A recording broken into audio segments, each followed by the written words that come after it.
Hey, everybody, welcome to Contra Talk. My name is Richard Henry. In this podcast where we talk about things that matter.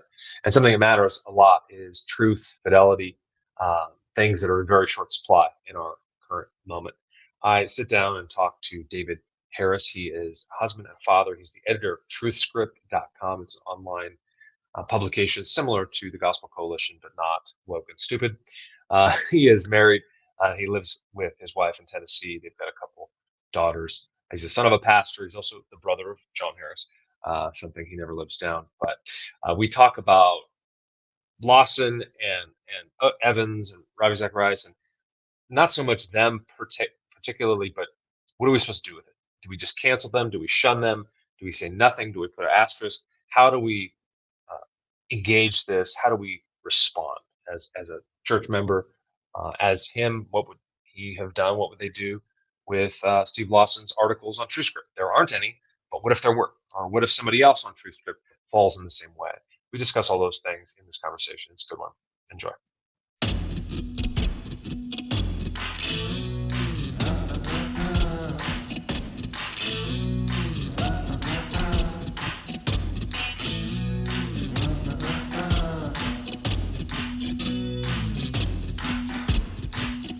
All right, David Harris, welcome to the show, brother. How are you? Very good. How are you, sir? Yeah, no, I'm doing well. Well, thanks for being here, the esteemed brother of John Harris. John said he didn't want to talk about this topic, so we'll give him more time. But that's true. He did tell me that. He's busy. It's fine. I'll settle for you. No. Many such cases. Many such cases. No, we saw each other recently. That's right. Up in New York State. And I've known you for, I don't know, maybe a year or so, doing TruthScript stuff and helping you guys out with articles and other things. About a year now, yeah. Maybe even more than a year. But it was good to see you guys, meet your dad as well, and some other people too, so it was a cool time. So if you can get to New York State, y'all are going to do it next year, I assume, right? We are. Oh, yeah, we're not quitting anytime soon. Yeah, you want to come to the men's retreat? It's going to be bigger. It's going to be better. It's going to be the best retreat. It's going to be the best men's retreat. No, it's good. But you are a husband. You're a father. You live in Tennessee now. You're from New York, or at least mostly, right? You teach school, but you're also the editor of TruthScript. So why don't you just tell us a little bit more about you, just the audience knows, and then we'll kind of get into some of this Steve Lawson, Ravi Zacharias, Tony Evans, those most recent guys that are. What should we do with them? What are we supposed to do with these guys? What do we do? What do we do? What do we do with me?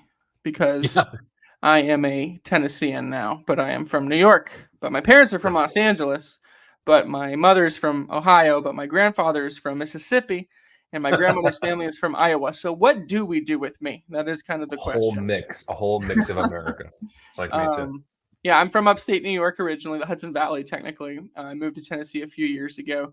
I'm the son of a pastor. I am a public school teacher, which is a weird job. It's kind of, sometimes I feel like it's weird that it is the career that I'm in, but God has opened doors and he's, blessed me in the role that I've been in and given me a lot of good opportunities to share Christ in my field. And so I could complain, but I'm not going to. Get a front row seat to the quote unquote migrant crisis as well. Probably more importantly, I am the director of TruthScript, which is a nonprofit publication producing articles, pieces on different subjects relating to theology, the church, a lot of current issues. This summer, it's really been current issues because you blink and 2 years of a news cycle goes by. So I've been run absolutely ragged over the last couple of months, like trying to, now this happened. But I'm blessed. I have 2 little girls. One of them was born a few weeks ago. I have a beautiful wife, and I live in the shadow of the Smoky Mountains, so things aren't so bad. Yeah. No, Smokies are pretty. They really are. Well, again, thanks for taking some time to be here. So kind of launch pad, and we can go all over the place. And we have, I want to bring up a few instances of history, extreme examples, maybe in one sense, of people being erased, but we'll get to that in a moment. So Steve Lawson, right? I think everybody knows that. There's been more that's come out. Maybe, I don't know, more that's supposed to come out. Who knows? Not here to be the rumor mill. But, for lack of a better word, totally blew it, totally ruined his ministry, this whole thing. Like, it's probably worse than we know. Um, what would you guys do at TrueScript, you and the board and whoever makes those decisions, if, say, Lawson had some articles? Because y'all have posted. I mean, I've written for you guys. Many people have. Yeah. Um, what would happen if Lawson or a guy who's prominent stumbles and falls? What would you guys do with his articles and his work there?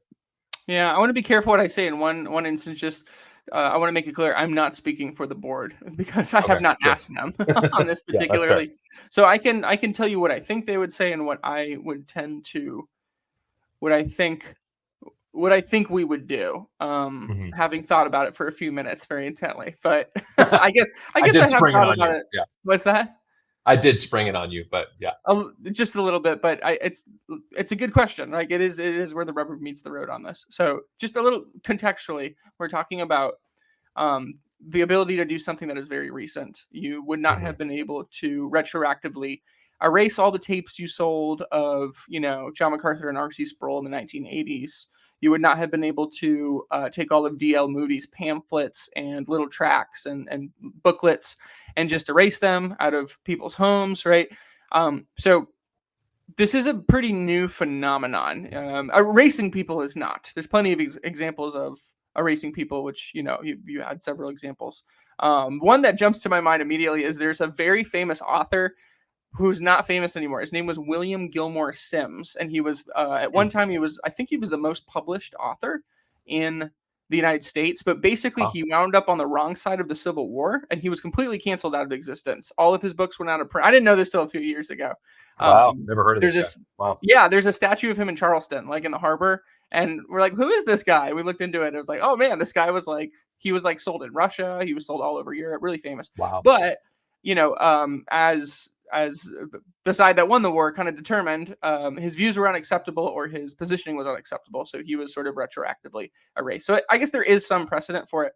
It's just that nowadays it's so easy, a couple of clicks, and you can Right. erase everything. So I think probably what we would do, and to be clear, I can't guarantee that this isn't true. Like you said, we've had a lot of people write for us because TrueScript, one of our goals and one of our values is not chasing headliners. So if somebody prominent wants to write for us, and sometimes we'll even elicit, like I'll reach out to somebody and say, hey, I think you could really write a good piece on this, and they do. You Yeah. mentioned Mark Coppinger. We had Rosaria Butterfield. We've had people who are more prominent write things for us, but Mhm. we're generally not. The point is sort of to decentralize. So we're elevating the voices of typically the common parishioner, right? I thought you were going to say Or marginalized. the marginalized. Yeah, we're elevating. I know. When you say voices, the voices. I hate that word. We need I new was trying spaces. to. Sorry. We're creating space. We're creating space. We're creating space for marginalized voices. See, it's not that hard. You can Look you at can how do it. marginalized I am. Look how tan I am.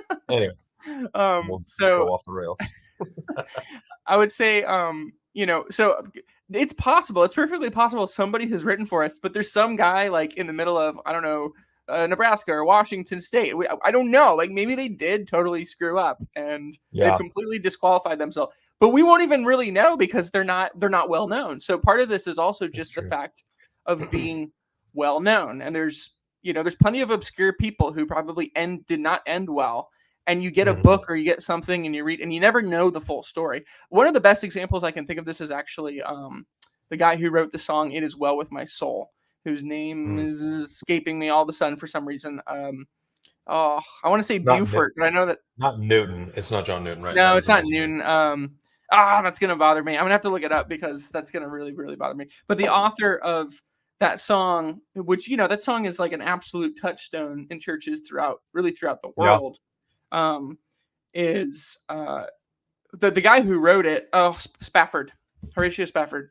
Horatio Spafford did not end well. He Right. kind of found himself in some really strange eschatology towards the end of his life, and Oh wow. a lot of people would say that he actually went heretical. But the people who are singing that song don't know that because they're familiar with that song. They're familiar with the story of his four daughters drowning on the boat from England to the United States or to Canada.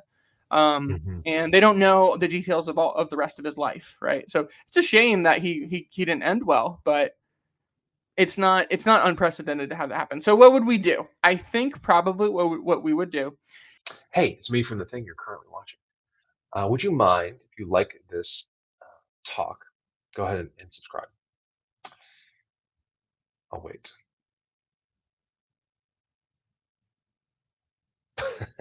Just right. No, I appreciate it. Like and subscribe, and the whole YouTube thing. Back to the show. Is if somebody like Steve Lawson had written something, I don't think we would take it down, at least not immediately. I think we probably would put a disclaimer and an editor's note at the top of the page explaining this is what was written. There's nothing in here that is, theologically unorthodox or is wrong. And we recognize that God can work through very flawed people, right? The Bible gives us a lot of stories of very flawed people that he works through. We're aware of his disqualification, but we're not going to retroactively erase the true things that he wrote because of his sin. I think probably that's what we would do.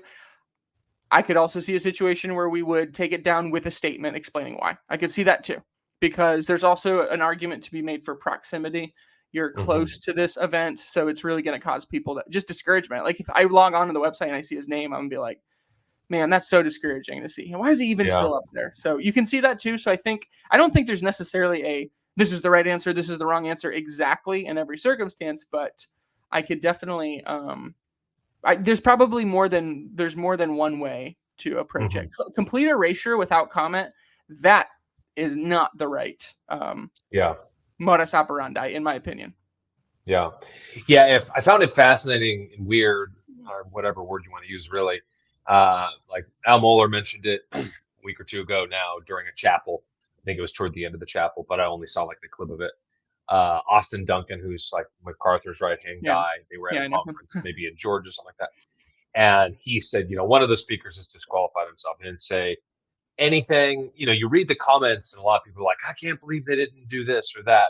Clearly, you can't please everybody.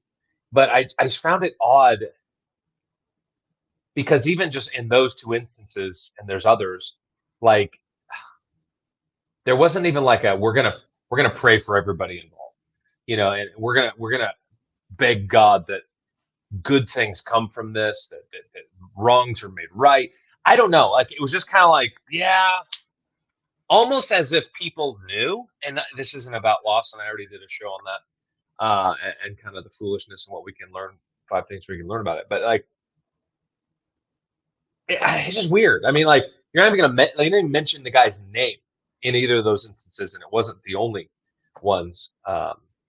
Other people that have done that too, and so it's just odd. I mean, you go to Ligonier, you go to what it was, big three, right?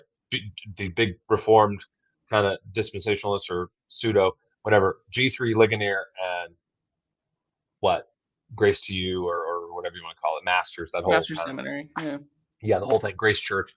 He preached there a ton at Grace when MacArthur wasn't there, etc. Those three, I mean, and they're just gone.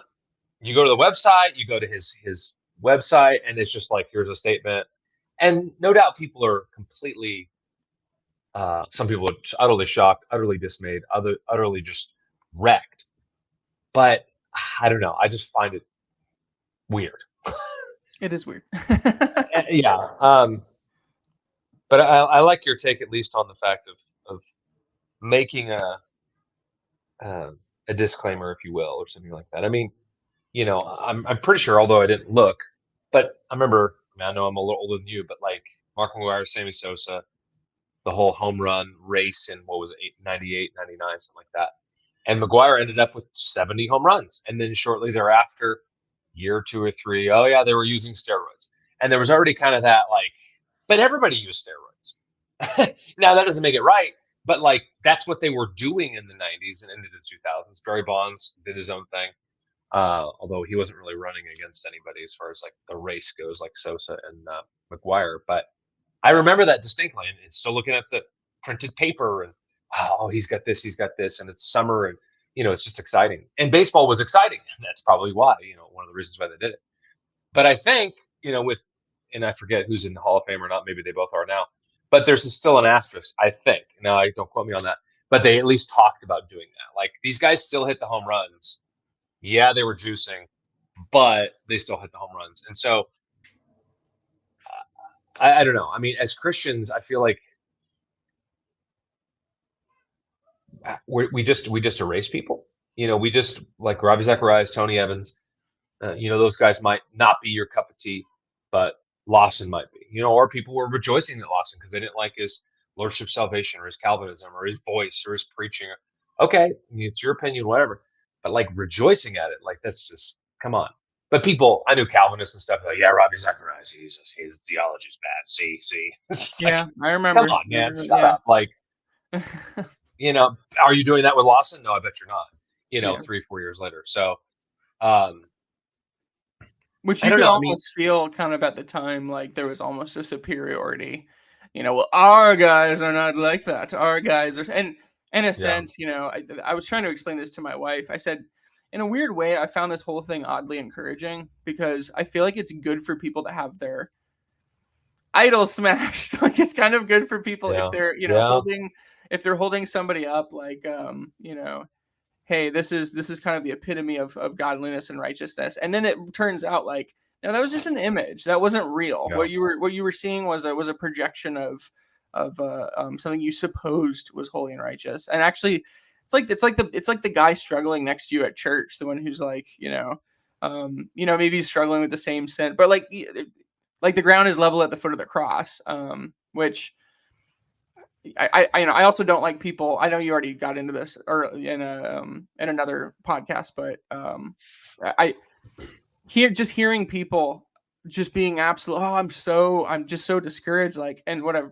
heard a lot is if it happened to him, what hope do I have? And I've heard that quite a few times. If it Me happened too. to him, what hope do I have? And you know, my brothers, these things ought not to be because and it's not just because he was at this level of holiness. It's because, and also you may not need to worry that it's gonna happen to you because it didn't happen to him. He did it for starters, Right, and then right. Yeah, it's that's true. he didn't fall into it. He leaped into it, and you are common churchmen are probably not a traveling expository celebrity. It's probably not your day job. You're probably Yeah, not flying all over the world, staying in hotels by yourself constantly. Um, you know, uh, it's so getting lots of attention from lots of people, including young women. have your personal assistant, Brooks Brothers ties, and all that. Like that's probably not you. Hmm. You should be on guard in temptation, and anytime something like this happens, then it should be, I think, cause for reflection and thinking like, hey, I did that. I was like, okay, what mousetraps are around me? Like how could Hmm. I fall into I'm a teacher. I work with a lot of young women, right? So I'm thinking I probably need to assess what do I project when I'm at work? I need to think through that. But Yeah. I am not, I'm not flying all over the place with people constantly lavishing me with nothing but positivity, constantly, Hmm. just constantly affirming me, telling me how much I mean to them. Not that that's a horrible thing, that's probably be kind of nice. Some of us probably would enjoy a little bit of that, but Sure. especially if we're brother to John Harris. Just kidding. But just, uh, but actually, John's a good example because John doesn't do that. John does some traveling here and there, but he's not. He's there was this whole circuit thing that has gone on, the conference circuit, where every month you're kind of in a different locale, you're in a different place, and maybe that's not the best way forward. Yeah. Maybe there were some issues with that, but I know that's kind of getting off track. And where you wanted No, to I go. mean, I think it's helpful because it's overall robust of, yeah, I wanted to jump into, well, what would TrueScript do and others, and as the editor, right, you're going to look at this and like, not your final decision, like you said, but it's something that we need to think about, right? Because even, I know of at least two churches. I went to a men's conference 12, 13 years ago to our old church that Lawson came to. I had no idea who he was at the time. The guy who was planning it, and I was helping with media and design stuff. And okay, cool, whatever, and Is that erased off the church website? I don't know. I mean, it's so far down now. Probably Yeah. nobody even knows it's there. But it's just a strange. Like I understand the uh, sentiment in the heart, like just go away. I I don't don't want want to to see see it. this anymore. But I think I mean, we've done that with a lot of stuff, including death. Like that's a whole other podcast, really. But like, we don't want to see it. It's icky. It's weird. I don't like that. I want everything gleaming and pretty. But like, let's not forget, death is an enemy, right? Scripture says that it's not part of life. It's not going to happen. It's not. But it is an enemy. And do we need to worship it? No, but we should at least pay attention to it. And so, even with something like Lawson, or Evans or Ravi Zacharias, like, and I don't really even know the whole Evans stuff. I mean, but even Matt Chandler, guys like that. Oh, I had and it sounded similar to Lawson. I had an inappropriate relationship, but Chandler, as far as I know, is back in the pulpit, and it's clearly not as bad as whatever Lawson did.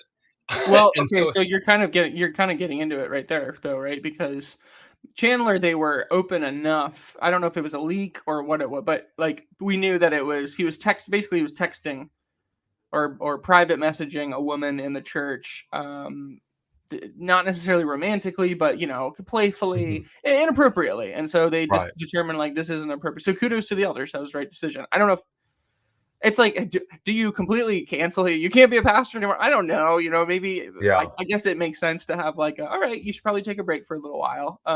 Because he didn't commit adultery, but he was. It's possible he was. I guess I don't know. People say committing. What do they say? Committing emotional adultery, which I'm not sure what the biblical precedent for that yeah, is. It always seems very shaky to me. They're like, it's emotional adultery. I'm like, adultery is kind of adultery. It's like, right, there are real consequences when you actually do the thing, which is hmm what is so confusing about the Steve Lawson thing because it's been so quiet. It's just he had an inappropriate relationship. Let's leave it at that and let's just move on. Which is I think why you're hmm saying it's weird. It's weird right, because it get to me. I mean, I'm more or less a nobody. I don't have a lot of influence. I exactly. don't have my opinion. I don't think of my opinion as really mattering all that much. But as sort of like a regular pew sitter, it seems to me like you're protecting your brand. That's what it sounds like. It sounds like Yeah, we don't, this is gonna like you're saying with death and all these other things that we don't pay attention to. This is gonna touch, this is gonna negatively affect what we're trying to do with, but in like a corporate way, in a hmm whatever ministry it is. So let's just kind of the news cycle moves on so fast. Everyone's gonna forget about this very quickly because a hurricane's gonna slam into the Smokies, and yeah, all yeah, the longshoremen are gonna go on strike, and there's gonna be election, and there's gonna be a civil war, whatever. So like yeah, you have all these other things that help people move on so quickly. yeah, But you just kind of keep your head down, just be quiet about it. Don't give too many details. It'll blow over.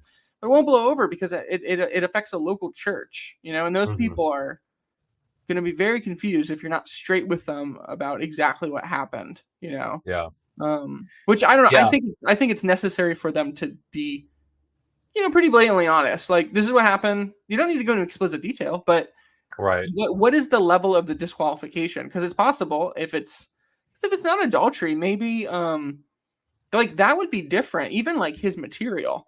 Matt Chandler hmm having an inappropriate texting relationship with a woman is not the same as committing adultery in right, in reference to how I'm gonna treat that guy's material on like TrueScript.com. Those are right, two different things. One might be, all right, well, maybe we put a little disclaimer. We realize this guy's taking a break from ministry. The other one is this guy completely disqualified himself. He's never coming back into pastoral ministry. Um, Honesty is paramount. I think transparency and clarity are paramount too. hmm yeah. That anecdotally, but similar thing happened to me in 2018. I was actually on a trip with the seminary. I went to Southern Seminary, and there was a couple faculty guys, and they had to do like an emergency meeting that was happening in the States. We were out of the country, and we're like, "What's going on?" I'm like, "This is kind of weird." And like one of the guys like got wind of something, and somebody got fired maybe at the school, and professor, we're not really sure. And they went. It was like super late at night. We're all like at the hotel, and like scrolling phones, like who was it? Trying to figure it out. And it was the David Sills situation, who was a missionary missions guy. And similar thing happened with canceling him. I mean, he led reaching and teaching. He started that ministry.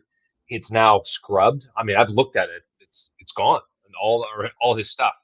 But he started it. He was a member at the same church I was at in Louisville. I don't remember there was any sort of church discipline, like officially, as if it was. So kind of like what you're saying, we're protecting the brand. Like he's just going to disappear. He's going to go away. Russell Fuller actually was the same member at the church too, although not as long. And he kind of just went away too. It was very strange. There Like, you I'm go. not kidding. Like, There you go. Yeah, there's it was a church of 700 people. And I'm not trying to impugn anybody, but it was odd. It wasn't a normal church discipline, certainly with Sills. And he's off the website for the seminary, and books are now not sold. And that was then bundled in with the whole Me Too 2.0 with the SBC stuff. And when you hear about it, was like, oh, she was young. Like this girl was inappropriate. Of course, we find out it was the Jennifer Lyell girl who was actually had a foothold on him, who was at publishing, and she was a full-grown woman, and it wasn't adultery, but it wasn't whatever the other thing they were calling was. Oh, statutory, yeah, statutory rape, all that stuff, not incest. Anyway, it's happened. I mean, I've seen it firsthand. A lot of us have, or very close to it, and it's just such a weird. I don't know. I agree with you. I think overall, I don't like the erasure. Like just gone. It's gone. This guy didn't exist. And I mean, I'll pull it up here unless you have something else to say. Because just for those who are watching, listening, thinking, well, we need to erase him. I don't want to see this. I don't want to hear this. These people are. It's bad. It's a bad example. The world's going to look at this. We need to kill the sin. Yeah, we could look at some Bible examples for sure. Solomon, David, Samson. But if we do that, we're in very poor company. We look at 6 people right here who are literally erased from history. Here's one guy. You can see he's just edited out here. This is not that big of a deal in one sense. Yang Song Thak, maybe, right here. Okay.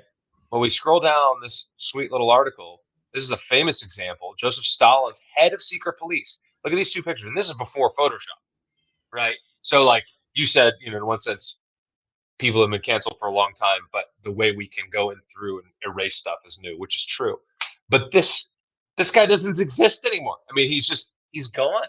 Now we know he exists, but in these totalitarian dictatorships, it's who knows what's really going on in their head. And obviously Stalin knows this guy existed, but it's just weird, right? I mean, Joseph Goebbels, who was one of Hitler's right-hand guys, gone. Same thing. Classic Nazis right here. Leon Trotsky, Russian revolutionary. You see he's gone here. It's harder to see this one. Another one, Mao Zedong. Just erase this guy. Like he's just there. He is. Bye. And Soviet cosmonaut, another one, just totally erased. Now, David, what are all these people have in common? Communists. Exactly. Right. Communists, leftists. They're tyrants. And I say to those listening and maybe friends, church members, I don't know, let's not be tyrants, right? I don't want to have affiliation, or rather thoughts of just erasing, just like these examples. And there's many more. If you think a little bit about historical context, because I'm just thinking, especially with hey, this is what communists do. Kind of at first I was thinking, well, I mean, it does, but and it is kind of the society we live in. We live in a society that does that, and we do just erase. Like what Brian Williams? What happened to Brian Williams? Anybody know? Nobody knows, right? Yeah. He was. What happened to Matt Lauer? Yeah, that's right. Right, these people just disappeared. Maybe they pop up somewhere, somewhere else. Brian Williams. It was the lying about, I think, being in combat. He's the only guy to experience the combat in the Iraq War from the United States. But Matt Lauer did all these horrible things. You have these guys who do all these horrible things. They disappear. Or you get a Jeffrey Epstein. They get disappeared. They try their best to disappear them. They kill them and then won't talk about them. But that one's been a lot harder to kind of hush. Like what would actually be the Christian, the civil Christian response to this? Well, we don't run the system, right? So the communists run the system. That's kind of the reality that we live in. If Christians were running the system, and there was a time when they were, what Lawson did would be illegal. It would be, I'm not getting into like Christian nationalism and theonomy and all that. And, Christian nation, when the giant cathedral is built in Bowling Green, Kentucky. But when I say Christian society, I'm just talking about like Protestant and Catholic context, and Eastern Orthodox, and really any Christian society like throughout history. The adultery itself would have been illegal. There would have actually been a public sentencing, probably punishment for doing something like that. And one of the reasons I think we don't really know how to react to it, we don't know how to respond, is because there really should be punishment. There should be like, there probably should be civil punishment, because remember, adultery was, assuming that's what we're talking about, which it's pretty impossibly hard not to. Adultery relationship. Adultery is still illegal in the books in many places. Like there will be a fine, there will be a record. It's because we live in the age of sexual anarchy that we're only dealing with this in the church. We have no civil authority to do anything about it other than shunning. So we do what we can do. We shun, because that's all, that's the only power that we have. But, if we're talking about an ideal world, I think there probably would be like a public consequence for the action, and it would probably be more severe, because the more influence you have, the more severe the consequence. I heard it put really well one time: with great power comes great responsibility. That's right. That should be in the Bible. That's one of those fake Bible verses. That's right. Right. Second opinions. So I don't know. That's just the thought that I had in like kind of like opposing both of them. The erasure, like what would be in an ideal world, what would be the what would you do? Well, I don't know how much you wouldn't be able to not think about it, because there probably would be some kind of public known consequence for the action. I think the fogginess of the whole thing is, at least with Lawson, and frankly, I don't know much about the Tony Evans stuff. I didn't really follow him. I followed him even less than Lawson.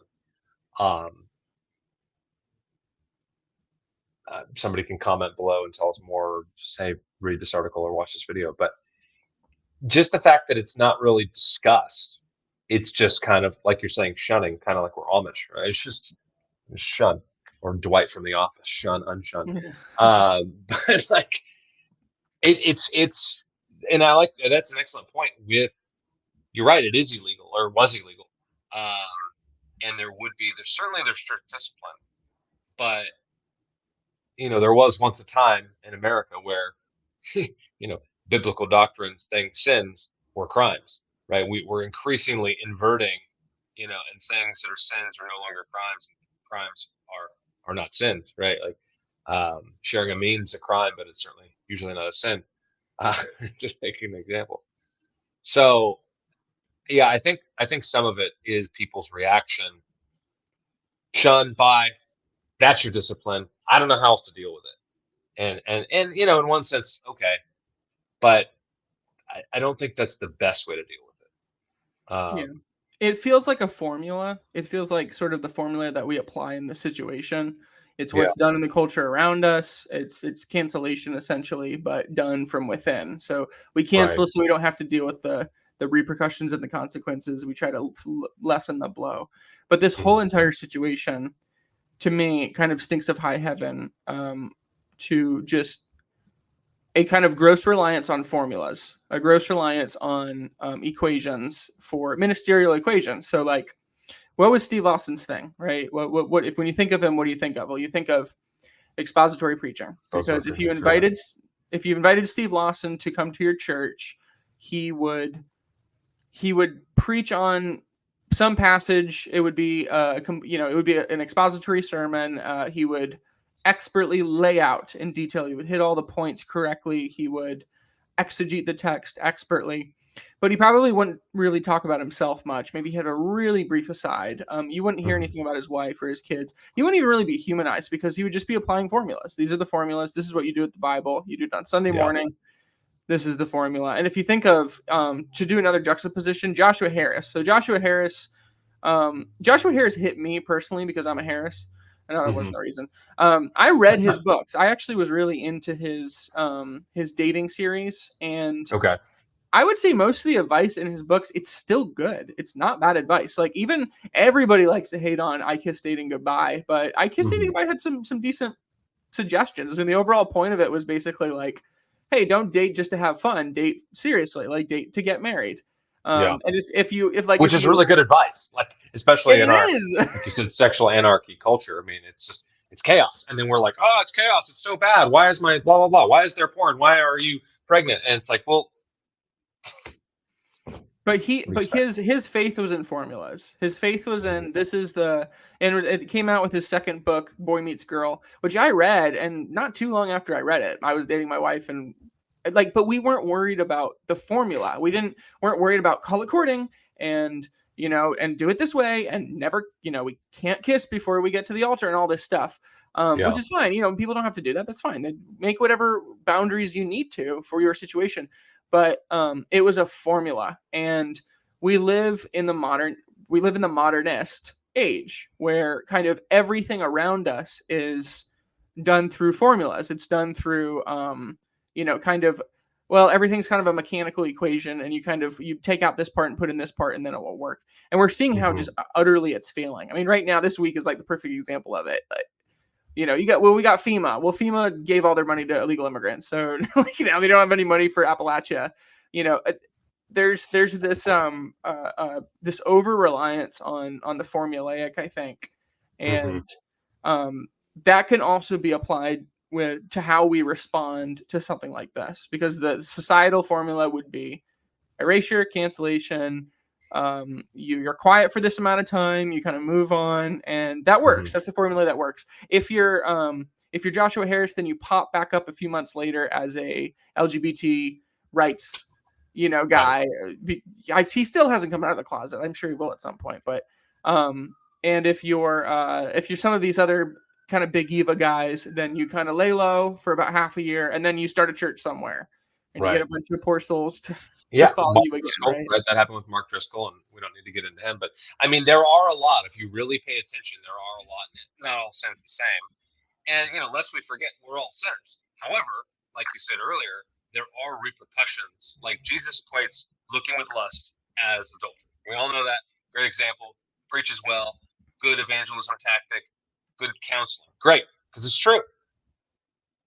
But but going to the Motel 6 every Friday with your secretary or whatever, or liaison, what are they, meetups, whatever the words are with this Lawson situation.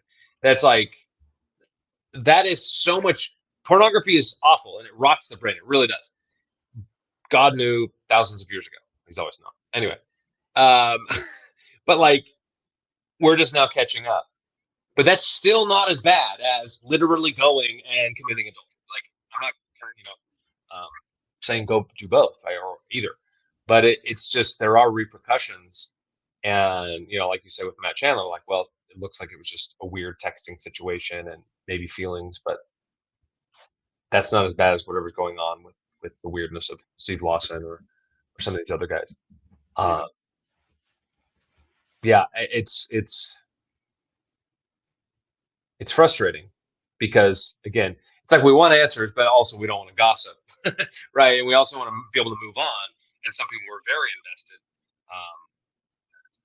and some people are just utterly devastated that Lawson would do this. But yeah, moving forward, I don't know. What do you think churches, ministries can do? Just kind of as we land this plane, like, what do you think from your perspective, you as a churchman, but also your dad as a pastor, maybe things that he implemented over the years, even things with TrueScript. I know there's conferences y'all are putting on, and there's people involved. It's not all just, formulaic, and there's certain things that we need to do. But what can churches do? What can, even as regular Christians like us, do to avoid this for ourselves, for our pastors, for those leaders in our charge or in charge of us, leading us? I mean, accountability would be the word that comes to mind. Truth Script, we have a director, we have a board of directors. So if there's a difficult question, if there's something I don't know what to do, or somebody else doesn't know what to do, then I take it to them, and Hmm. they're wise guys. Russell Fuller is one of them. Very, very, very impressive man, Russell Fuller. Hmm. Um, but it seems like with this particular instance, and especially with, it's been on little leaks and stuff of, oh, well, I mean, some people have said almost to the effect of like, well, if it was going to be anybody, it makes sense that it was Steve. And it's kind of like, what? Like, why? Wow. Why didn't anybody? Why did Wow. anyone know this? Maybe he shouldn't have been an itinerant expositor then. Maybe that wasn't the thing for him. Um, Right. Or which bring your wife everywhere, or right? Oh, bring people, sure. don't be Yeah, yeah, alone. yeah, Right. yeah, yeah. That's a good point. Yeah, it wasn't the being itinerant. It was the being itinerant by himself. You Yeah. know, um, in and kind of a strange. There's plenty of jobs that are itinerant, I guess, but um, I mean, I love to travel. I like if I can travel all the time. If I had a job that was like 50% travel, that would be great. But you can bet I would be bringing my wife, Yeah. along for a good hunk of that because that's that's accountability. That's personal accountability. But then there's ministerial accountability. Then there's the accountability that comes with you're an elder, you're but then with him in particular, he kind of got outside. It seems like he got outside of even that role. He had Hmm. advanced to another level where he was kind of just without a lot of accountability. He's, overseeing like 3 or 4 ministries basically. He's overseeing the doctoral program at Masters, he's overseeing One Passion, he's the teaching elder. Um which I'm still not totally sure what that means, but yeah. So he was the teaching elder, I guess. I thought that was senior pastor, but that's what I'm hearing now is teaching Depends elder. on who you ask. It Yeah. depends on who you ask. Yeah, yeah. Church polity arguments go hard.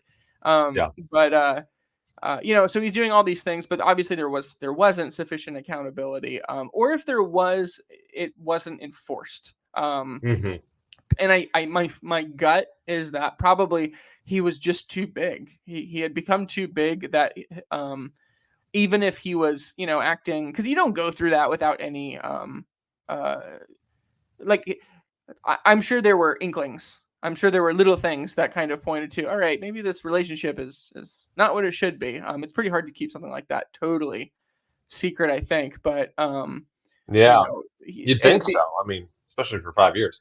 sure, yeah, but it becomes like I feel it seems to become like a brand thing. Like you have to sort of protect.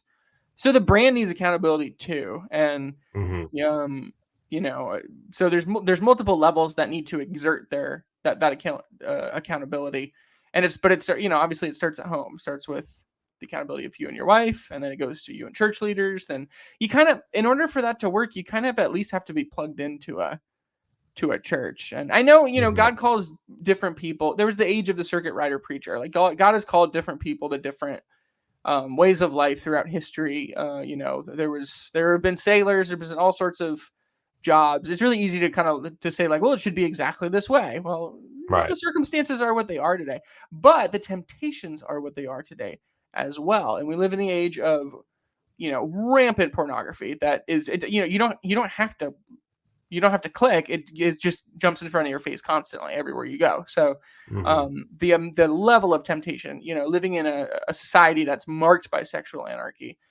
means that the guardrails have got to be higher. They have Yeah. to be more all encompassing. And that's something that probably we can all assess, I guess, in our individual situations and try to do better. In this particular instance, then there obviously wasn't enough because 5 years Yeah. went by. Right. No, that's good. Well, I appreciate it. Thank you for the time. I hope this is helpful for those listening. Where can people find you, or if people want to write for TruthScript, what can they do um, for that? Sure. Before that, can I add just one addendum really quick? Yeah, yeah, I guess if there was one thing from this whole, if I could say one thing to people, especially people who are discouraged by this, and I totally get it. Ravi Zacharias was a lot more. I listened to him a lot more, so I was a Hmm. little more rattled actually by him, because I was in college when he was doing his thing. He was kind of at the Yeah. height of his, so people would go to hear him and everything, and I was sharing his stuff with people. It was just a context thing. It was just when I happened to be. I never really listened to Steve Lawson. I'd seen him speak. I've been to Shepherd's conferences and stuff, but I Yeah. wasn't really. It just, his preaching wasn't my thing. I tend to respond more to old Baptist guys that tell stories, but that's just me. That's just me. I know other people are different, so that's fine. But I guess the big thing is like, um, don't lose hope. Hmm. Lawson's fall does not mean that you are going to fall. You should always fear, right? The Bible says as much. You should be Hmm. fear. There should be fear put into you when somebody falls, but Lawson's fall does not mean that you're going to fall. Hmm. Those two things are not. The point here is that he actually wasn't who you thought he was, not that Hmm. he was and he fell. So I don't know. That's just something I really hope people take away from this whole situation. But where can people find me? www.truthscript.com. We are a 501c3 organization. You can check us out. You can read some articles. If you find something useful, then send it to a friend, send it to your pastor. If you fancy yourself a writer, we have a very nice sort of coaching guide to take you through that process. We would love to hear from you, and check out some of our events. We have a church history conference coming up next year in Lancaster, Pennsylvania in April. More details to come. It's going to be, as the kids say, lit. So Nice. thank you. I'm gonna slay it. And if people want to donate to the ministry, they can do that, right? Because you all are a Oh yeah, 501c3. you ain't going to get taxed on that. Yeah. Go So ahead, no donate. What are you tax. waiting for? What are you waiting Give for? all your disposable income to. December 31st, baby. That's Right around right. the corner. That's right. Well, I appreciate the time, David Harris. Thank you, sir. It's been good. Absolutely, brother. Thanks for having me. Yeah. Thanks, bro. Yeah. God bless.